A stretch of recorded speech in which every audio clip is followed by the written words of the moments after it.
আপনার বাড়িতে কি দুধ আছে বাচ্চারা খাওয়ানোর মতো? না, আমাদের বাসায় দুধ নাই। বাবলু ভাই, এই লন কলা, ঘরে যাইয়া আগে বাচ্চারে খাওয়ান। আমার পিছে পিছে আইবানা কয়ে দিলাম, আমি কিন্তু চিল্লায় মানুষজন জড়ো করুম এখন। আমি কিন্তু তোমারে ছাড়া বাঁচতাম না। তোর মতো বেড়ার মইরা যাওয়াই ভালো। তোর ঘরে দুইটা বউ থাকতে তুই আমারে আবার 3 নাম্বার বউ বানাইতে চাস না? আমারে বিয়ে করার শখ জাগছে তোর? আমার ছোট্ট দুধের বাচ্চাটা আমি ঘরের মধ্যে থুয়ে আইছি। তুই এখানে কিসের জমে আইছিস? আমারে মাফ করে দেন আব্বা, আমি অনেক বড় ভুল করছি আব্বা। আরে দুধের বাচ্চা, মাসুম বাচ্চা, শিশু বাচ্চা, সেই বাচ্চাকে রাস্তায় ফেলে দিয়ে তুই অন্যের সংসার করার জন্য নিজের সুখের জন্য চলে গেলি। আর তুই তো মানুষ না, অমানুষের জায়গা তো আমার বাড়িতে হতে পারে না। তুই আমার চোখের সামনে থেকে দূর হয়ে যা। আব্বা, আমারে তুমি মাফ করে দাও আব্বা। তুই না অন্য মানুষের হাত ধরে চলে গেছিলি, তার কাছে জায়গা হয় নাই? এই শিশুর জায়গা তুই অন্য পুরুষের হাত ধরে কেমনে চলে গেলি? তো মা শব্দটারে কলঙ্কিত করছিস। তুই আমার বাড়ি থেকে বাইরে বাইরে হ। আমার আপনি যত খুশি শাস্তি দেন, কিন্তু আমার সন্তানের জন্য আপনি আমার এই বাড়ি থেকে বাইর করে দিয়েন না। আমার একটু থাকতে দেন এখানে, আমার একটু এই জায়গায় থাকতে দেন বাচ্চাটার জন্য। তুই এই বাড়িতেই থাকবি, কিন্তু শুধু এই বাচ্চার মা। কোনোদিন আমার বউ আর চেষ্টা করবি না।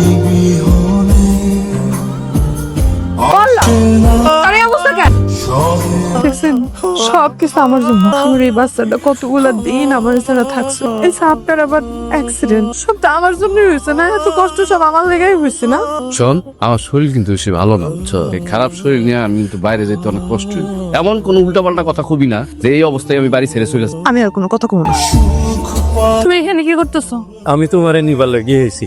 আর যদি তোরে আমি আমার চোখের সামনে দেখছি না, কেন জুতা খুললা গালের মধ্যে। আমি কত বড় একটা ভুল করলাম। আমি এত খারাপ কেমনে হইলাম? খারাপ মানুষের পাল্লায় পড়ে আমি ছোট দুধের বাচ্চাটা ফালায় তুই কেমনে চলে গেলাম? আমার এত সুন্দর সাজানো গোছানো সংসার, ফেরেস্তার মতো একটা মানুষটা যে মানুষ ধোকা দিতে পারে, তার তো ক্ষমা নাই। আমার শাস্তি হওয়া উচিত। আরে আমি মরে যাইতে চাই। তোমার যখন যা মন চায় তুমি কি তাই করবা? আমি কি করবো কও? আমি তো না পারি যে একটা ভুল করে ফেলাইছি, কিন্তু বিশ্বাস করো আমি তোমার আমানত নষ্ট করি নাই। আমি তোমার এই অবহেলা আর সহ্য করতে পারতেছি না। তুমি আমাকে মাইরে ফেলো, আর নাহলে আমাকে মাফ করে দাও।